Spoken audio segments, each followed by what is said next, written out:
Bonjour et merci d'accueillir Foi et Télévision chrétienne dans votre salon. Nous en sommes à la 2e émission avec l'abbé Joseph Lin Éveillard qui nous parle des bien portants qui n'ont pas besoin de médecins, mais des malades. Est-ce que vous êtes bien vivants? Oui. Eh bien, le Seigneur nous dit ce matin qu'il compte sur nous. Le Seigneur compte sur nous. Le Seigneur compte sur les petits, sur les blessés qui vont guérir d'autres blessés. Parce que nous sommes un peuple de blessés. Nous sommes un peuple petit. Et il envoie des petits auprès des autres petits. Et c'est la beauté, hein? C'est la beauté du christianisme. Le Seigneur ne fait pas de différence entre les grands et les petits, ne fait pas de différence entre ses enfants. Mais il continue à nous faire confiance et nous dit, aujourd'hui encore, malgré nos faiblesses, malgré nos imperfections, le Seigneur compte sur nous. N'est-ce pas grand? Dans l'entourage de Jésus, dans son entourage, parmi les 10 apôtres, il y avait 12 tempéraments, il y avait 12 mondes, il y avait 12 caractères, il y avait 12 mondes, 12 personnes qui ont des visions différentes. Le Seigneur a choisi des hommes avec toutes leurs faiblesses, leurs fragilités. Et il continue à appeler d'autres encore. Seules les personnes malades peuvent comprendre ce que signifie un malade. Seules les personnes qui ont souffert peuvent comprendre ce que signifie la souffrance. Alors, si Dieu a souffert pour nous, c'est parce qu'il nous a aimés et d'une grande joie débordante. Et il nous invite aussi à ce que nous nous aimions les uns les autres pour construire son royaume. Alors, continuons à réfléchir ensemble que ce ne sont pas pour les gens bien portants que je suis venu, mais pour les malades. Et si nous regardons la parole de Dieu, pour voir ce Jésus, qu'est-ce qui a pris Jésus à faire cette option pour les malades? Moi, je vous invite à regarder dans Matthieu 4 et Marc chapitre 1er. Ce texte nous parle de la rencontre de Jésus dans le désert avec les forces contraires à sa volonté. Et je vais vous dire sincèrement, toute la mission de Jésus va commencer avec cette décision d'aller au désert. Toute la mission de Jésus. Parce que dans le désert, Jésus rencontre les forces qui sont contraires à sa propre volonté. Le plaisir, l'argent, le pouvoir, l'autorité. Et c'est ce que nous vivons dans notre monde. De tous les temps, de toutes les époques, ce sont ces forces dominantes qui sont là. Et vous savez, Jésus a refusé. Jésus a dit non. Non à l'autorité dominante. Non au plaisir malsain. Non à l'argent. Non à la richesse. Non à tout ce qui est mauvais, qui sent mauvais. Et c'est là le point de départ. Et Jésus va rencontrer dans le temple toutes ses forces. Jésus va rencontrer dans le Sanhédrin toutes ses tentations. Jésus a refusé. Il a choisi la bonne nouvelle, la mission de porter la bonne nouvelle, d'aller toucher les cœurs, d'aller de ville en ville, d'aller dans toutes les places, rencontrer les gens, les personnes.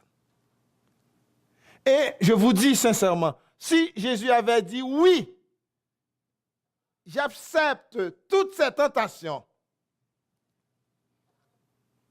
il n'y aurait pas de christianisme. Jésus serait perdu, serait peut-être un nom perdu parmi tant d'autres noms. Mais le fait qu'il a choisi, qu'il a refusé ces tentations, il est devenu l'enfant par excellence, l'homme par excellence pour combattre toutes ces forces infernales. Et quand Jésus commence sa mission, il s'est rendu au temple. Et l'Écriture nous dit, il a demandé, dans la synagogue, il a demandé le livre de la parole de Dieu. Et puis on lui a donné le livre d'Isaïe, chapitre 61, versets 1 et 2. Le livre d'Isaïe, chapitre 61, versets 1 et 2. Il commence à dire, « Ah, l'Esprit du Seigneur est sur moi, parce qu'il m'a oint pour annoncer la bonne nouvelle. » Encore. Sommes-nous des agents de mauvaises nouvelles? Jésus donne ce pouvoir à son Église et aux baptisés d'annoncer la bonne nouvelle. Il y a des pasteurs, il y a des prêtres, mais il y a des personnes qui sont des experts pour annoncer des mauvaises nouvelles, pour faire pleurer les gens, pour faire sentir mal. Hein? Il y en a. Mais nous voyons l'insistance de Jésus, c'est annoncer la bonne nouvelle. Une bonne nouvelle qui réjouit, une bonne nouvelle qui guérit, une bonne nouvelle qui nous transporte, qui change nos maladies, nos inconstances, nos assurances. Alors le texte nous dit, l'Esprit m'a oint pour annoncer une bonne nouvelle aux pauvres. Il m'a envoyé guérir ceux qui ont le cœur brisé. Encore, ça revient. Ceux qui ont le cœur brisé. Pour proclamer aux captifs la délivrance, aux aveugles le recouvrement de la vue, pour renvoyer libres les opprimés. C'est une noble mission. Un agenda, une programmation pour Jésus. Voilà, Jésus, vous avez ça à remplir durant votre mission sur cette terre. Les cœurs brisés, là.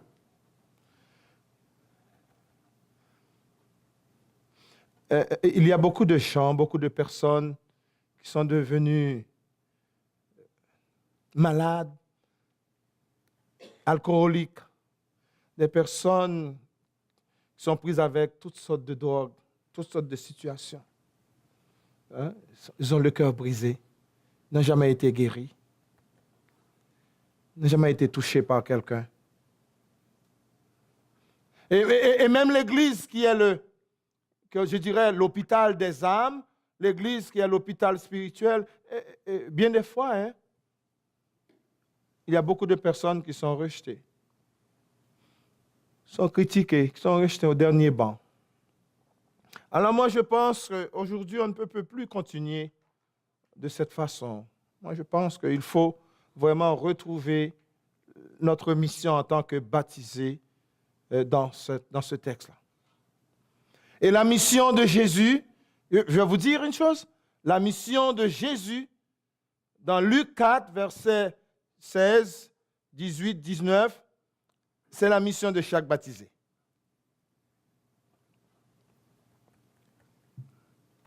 C'est la mission de chaque baptisé. Et le texte dans Matthieu nous dit que le jour du baptême de Jésus, l'Esprit le couvrit comme une colombe, forme humaine, forme de colombe. Et Jésus, dans cette voix qu'il le proclamait, tu es le Fils de Dieu. Et vous savez, le jour de notre baptême, nous avons reçu cette même puissance.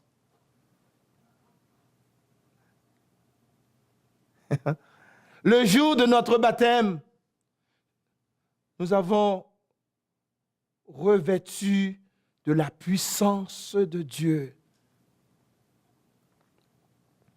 Beaucoup de personnes ignorent ce qui s'est passé le jour du baptême de quelqu'un.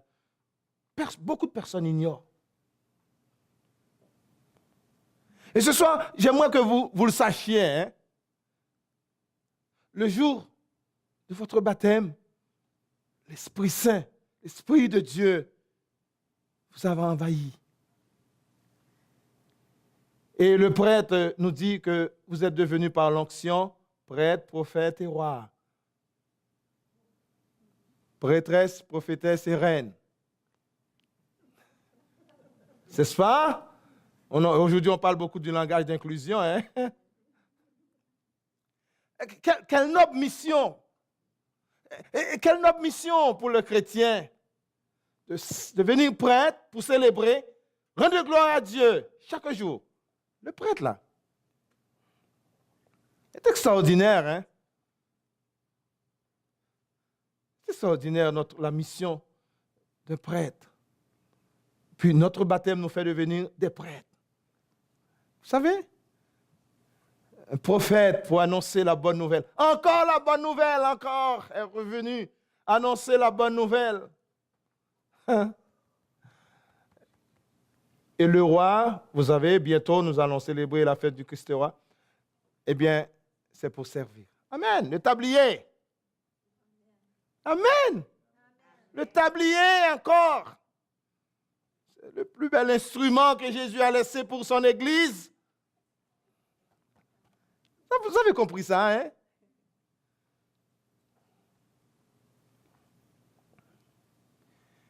J'aimerais que nous reprenions vraiment, que nous comprenions vraiment le sens de notre baptême. Car une fois baptisé, on entre dans un amour infini avec Dieu. Et cet amour, c'est quoi? Chercher à connaître Dieu. Chercher à connaître Dieu. Chercher à connaître sa volonté. Chercher à connaître sa parole. Il y a une relation, une intimité. Par notre baptême, nous entrons dans une relation intime avec Dieu. Redécouvrons notre baptême, mes amis. Et le monde sera meilleur autour de nous. Amen.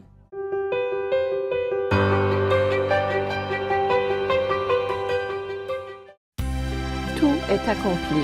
3 nouveaux DVD avec l'abbé François Kibwenge, dans lesquels il explique que les acquis de la croix sont à notre portée, que délivrance et libération sont maintenant disponibles.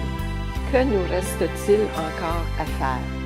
N'hésitez pas à vous procurer ces 3 nouveaux DVD avec l'abbé François Kibwenge. Détails à l'écran.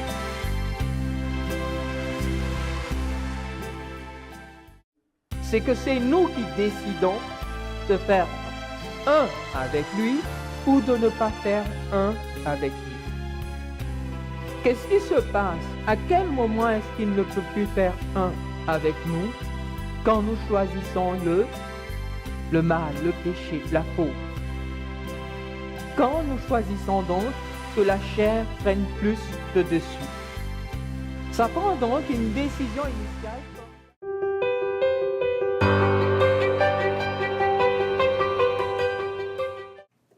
Nous méditons sur ce verset. Je ne suis pas venu pour les bien portants, mais pour les malades.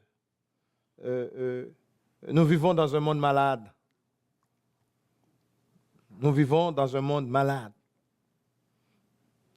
Des fois, nous voyons beaucoup de personnes autour de nous qui sont bien habillées, des personnes qui ont l'air d'être bien, mais quand on connaît leur histoire, c'est vraiment un fracas. C'est vraiment une aventure malheureuse, des aventures malheureuses dans la vie de cette personne.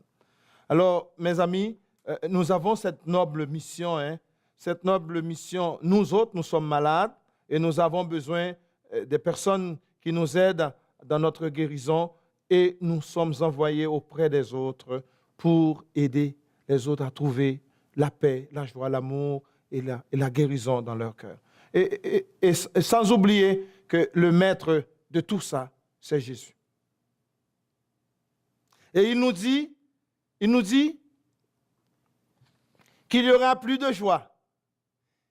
Il y aura plus de joie dans le ciel pour un seul homme qui se repent que pour 99 justes qui n'ont pas besoin de repentance.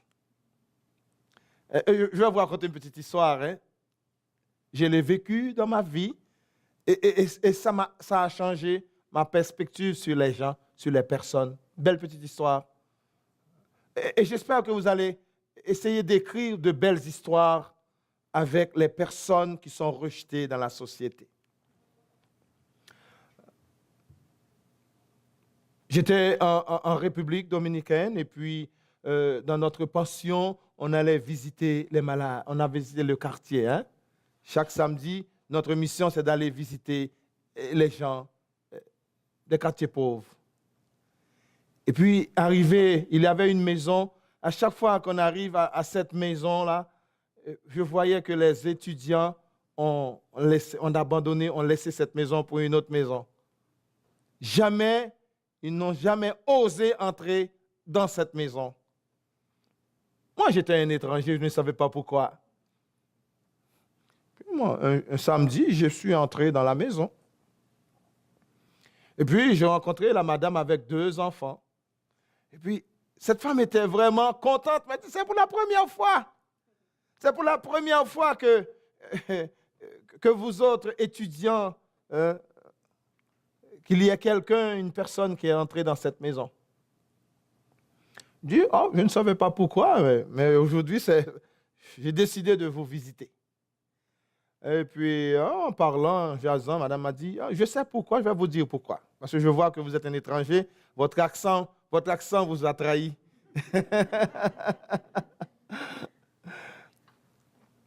Elle a dit, vous savez, je suis une femme de rue. Je suis une femme de rue, je suis une prostituée. Et j'ai 2 enfants qui sont à l'université.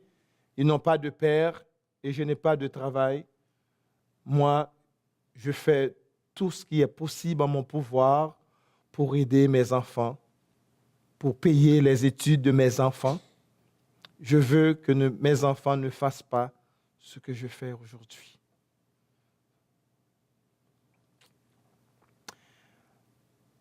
Et c'était dramatique hein, de voir cette femme pleurer tout en me racontant sa vie, son histoire.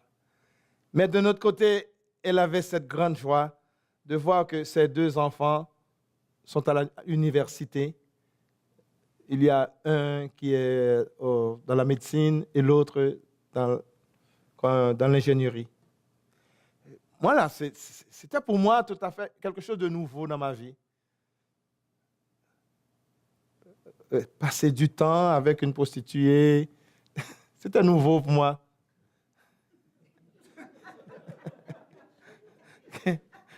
Qu'est-ce que j'ai à dire à cette femme-là? Hein? Dis-moi. Qu'est-ce que j'ai fait? Cette femme m'a raconté toute son histoire, tout l'après-midi. Hein? Et vous savez, quand je suis arrivé chez moi, j'ai pleuré. Là. J'ai dit, regardez, ses propres concitoyens, ses propres amis ou bien propres, n'ont jamais osé entrer chez elle. Jamais. Quand ils arrivent à cette maison, il faut sauter à l'autre. Ils vont visiter les meilleurs, ceux qui sont en santé. Et moi, maintenant, à chaque samedi, je vais la visiter. Chaque samedi. Et cette femme n'a jamais mis les pieds à l'église à cause de ce rejet de la communauté. Et puis un jour, je lui ai dit, le Seigneur que nous prions est bon. C'est un Seigneur qui ne regarde pas sur les apparences. C'est un Seigneur qui est bon pour toi et pour tes enfants. Il faut venir à la communauté. Il faut venir prier le Seigneur. Ils vont me rejeter, ils vont me rejeter. Il me dit non, vous allez voir. Et puis un dimanche, je suis allé chez elle, tout en l'invitant à venir participer avec nous. Vous savez, là, sans hypocrisie, ces 3 personnes avaient eu peur d'entrer. Hein? Vous savez, hein, la maison de Dieu qui devait être la maison de prière, la maison de joie, la maison de rencontre, ces personnes avaient eu peur d'entrer. Pourquoi? Parce qu'ils étaient d'un autre monde, de péché. Moi, Jésus dirait la même chose. Qui n'a jamais péché? Qui n'a jamais péché ici? Elle reconnaît dans son fort intérieur qu'elle est une pécheresse et qu'elle fait ce travail pour aider ses enfants à devenir des personnes. Et nous autres, en tant que chrétiens, au lieu de l'aider, au lieu de lui soutenir, à sortir, nous le rejetons.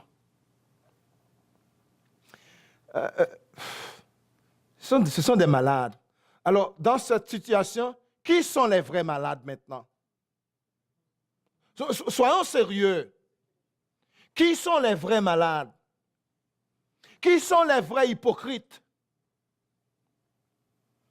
Soyons sérieux avec la mission de la bonne nouvelle que Jésus nous a confiée. Il a dit, je ne suis pas venu pour les bien portants, je suis venu pour les malades, pour ceux qui n'ont rien, ceux qui sont blessés. Et puis, vous sautez, hein, vous laissez les blessés pour aller voir les gens qui sont en bonne santé.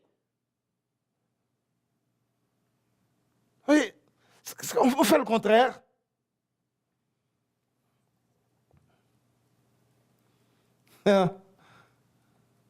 Moi, je vous dis, cette soirée-là, j'ai pleuré. Et j'ai dit, Seigneur, aide-moi à trouver peut-être la parole qui puisse inspirer, qui puisse m'inspirer pour partager avec ces personnes. Et le dimanche prochain, ils étaient là. Les 3 étaient là. Ils étaient là à l'église. Et chaque dimanche, elles étaient là. Les enfants étaient là. Et Dieu merci, cette femme a abandonné sa profession. C'était une profession, hein? Un jour, elle m'a dit qu'elle a abandonné cette vie sale, cette vie de rejet. Elle l'a abandonnée. Parce que quelqu'un dans la communauté lui a trouvé un travail. Vous voyez hein, comment Dieu fait les choses? Quelqu'un lui a trouvé un travail plus raisonnable, plus respectueux. Alors voilà notre mission. Hein? Jésus nous dit de ne pas pointer le doigt sur l'autre. Hein? Des fois, nous le faisons. Pointer le doigt sur l'autre.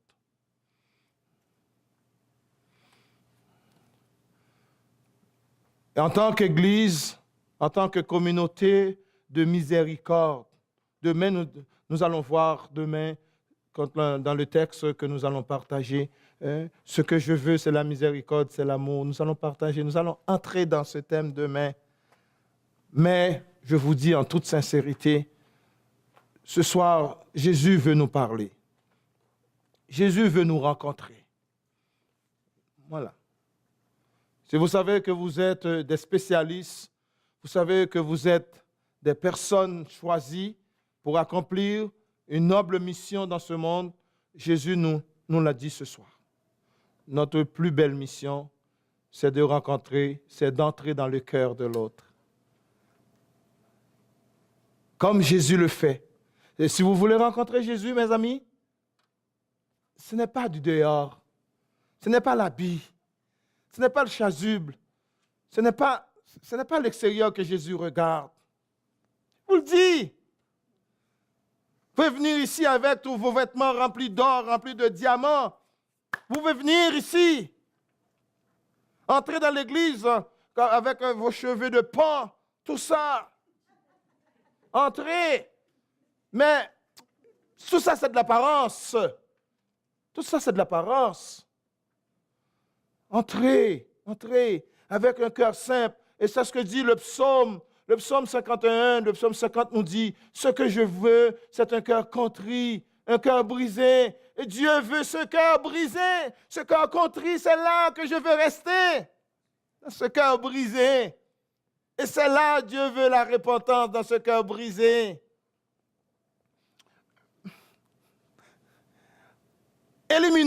Essayons d'éliminer la religion de l'extérieur. Essayons de retrouver notre identité. Parce que notre mission sur cette terre, Jésus nous le dit, c'est d'entrer dans le cœur de l'autre. Et Maurice Zendel va dire, comme l'a dit si bien, Maurice Zendel l'a dit si bien dans un beau texte de la confession de Saint Augustin. Hein? Je vais vous dire un peu. Saint Augustin a dit, tard j'étais aimé, beauté si ancienne et toujours nouvelle.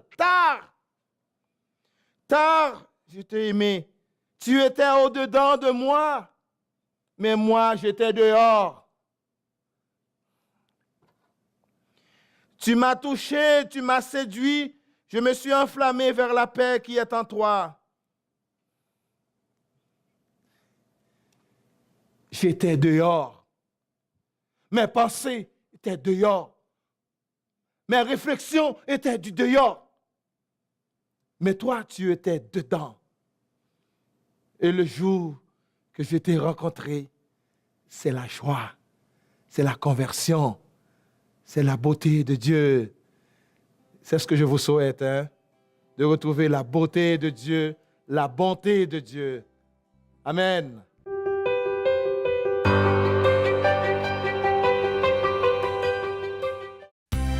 Tout est accompli. 3 nouveaux DVD avec l'abbé François Kipwenge, dans lesquels il explique que les acquis de la croix sont à notre portée, que délivrance et libération sont maintenant disponibles. Que nous reste-t-il encore à faire? N'hésitez pas à vous procurer ces 3 nouveaux DVD avec l'abbé François Kipwenge. Détails à l'écran.